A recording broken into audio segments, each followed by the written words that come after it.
सुमन बाबू हाथ धर के नाचे ना।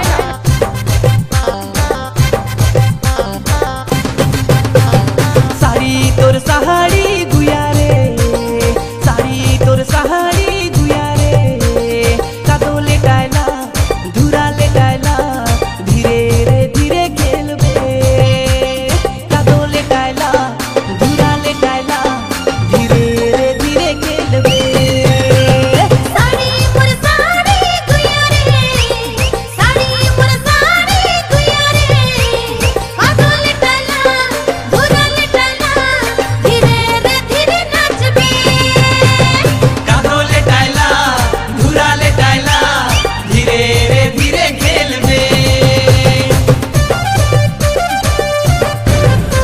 फिर आ गए सब राज्य खुश है।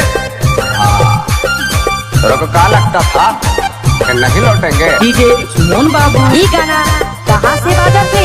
घर एरिया 7 नंबर आदिवासी जोरपाड़ा सामने से।